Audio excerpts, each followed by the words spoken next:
자, 여러분, 집합 이론 두 번째 시간입니다. 앞에서 배웠던 집합의 합집합, 그리고 교집합, 차집합과 같은 경우들은 파괴적인 알고리즘들이었어요. 즉, 어떤 의미죠? 네, 새로운 집합 C를 구하기 위해 결국 A와 B는 유지되지 않고 변동이 생긴다는 거죠. 여기서는 집합의 응용 문제로 아래와 같은 두 가지를 다뤄보고자 합니다. 첫 번째, 비파괴적인 알고리즘을 만듭니다.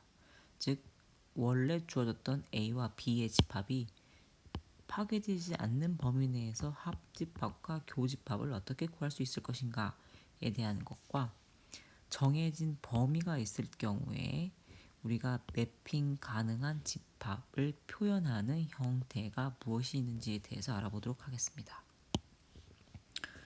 자, 여러분 앞에서 이론 혹은 실습으로 유니온과 인터섹트에 대한 구현하는 방법을 알아보았는데요. 여기서는 비파괴적인 합집합과 교집합을 구하기 위해서 재기 알고리즘이라는 것을 사용하여야 합니다. 자, 실제로 이제 이 재기 알고리즘을 사용하기 위해서 정렬된 단일 연결 리스트로 구현을 하는 게 가장 좋고요. 주의할 점은 출력 집합은 정렬된 단일 연결 리스트 형태로 구축된다는 것입니다. 힌트를 읽어보면요.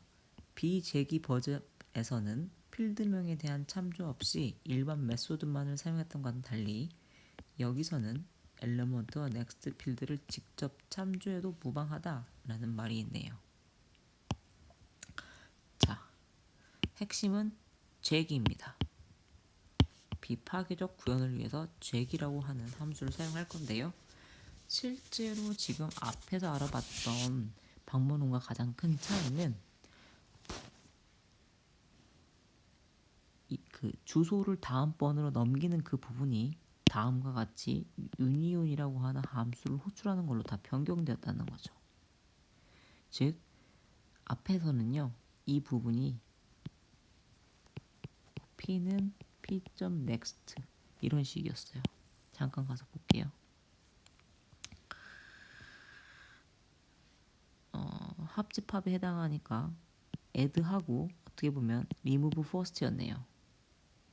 즉, 가져온 값을 c라고 하는 새로운 거에 추가하고 a에서는 삭제했습니다. 근데 지금 여기에서는요,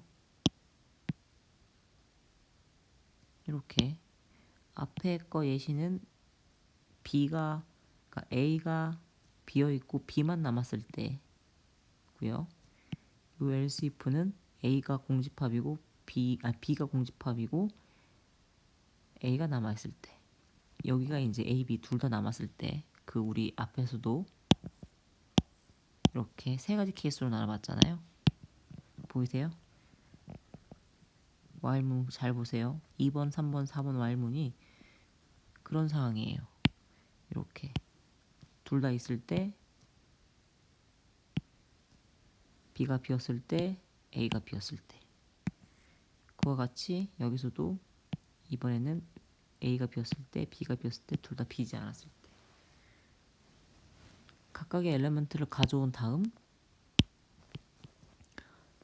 계속 자기 자신을 호출하는데 앞에 걸 집어넣었으니까, 그러니까 B의 앞에 거 현재 이렇게 A, B가 있을 때 A는 이 상황에서 B가 여기 있었어요. 그래서 B를 이 녀석을 집어넣었어요. 이렇게 엘리먼트로. 그러고 나서 이렇게 여기서부터도 다시 유니온을 시작하는 거죠. 즉, 맨 뒷 노드에서부터 하나씩 합쳐서 계속 올리고 합쳐서 올리고 합쳐서 올리고 합치고 이런 식으로 재기가 지금 반복되고 있다라는 거를 확인하시면 돼요.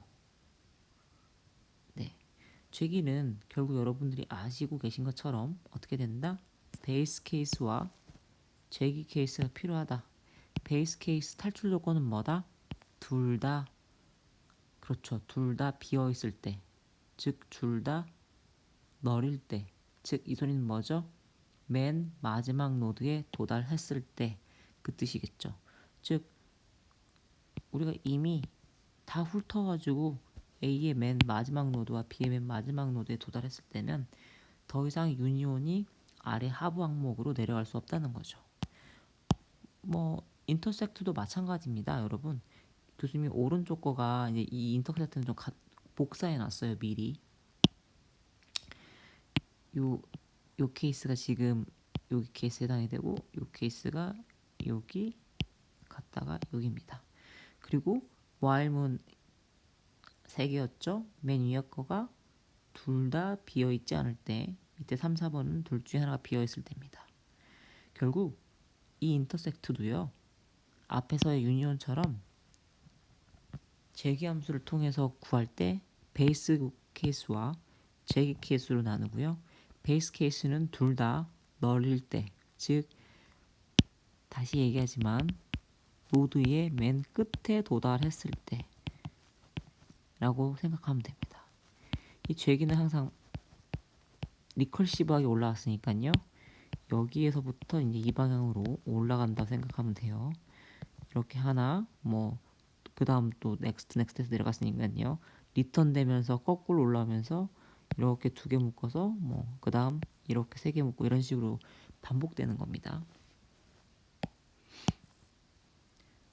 여러분들에게 주어졌던 실습 문제를 재기함수로도 한번 풀어보세요. 교수님이 지금 실습 문제는 실제로 헤드앤테일러 이중 연결 리스트와 단일 연결 리스트 혹은 헤더가 있는 단일 연결 리스트로만 출제를 해놨는데, 교수님 생각에 이 비파괴적인 합집합과 교집합은 직접 같은 그 문제에다가 입력을 넣어볼 수 있기 때문에 여러분이 충분히 그 의사 코드대로 작성해서 한번 의사 코드를 이해하고 의사 코드대로 작성해서 그 OJ에 서브밋 해보는 것도 나쁘지 않을 것 같습니다.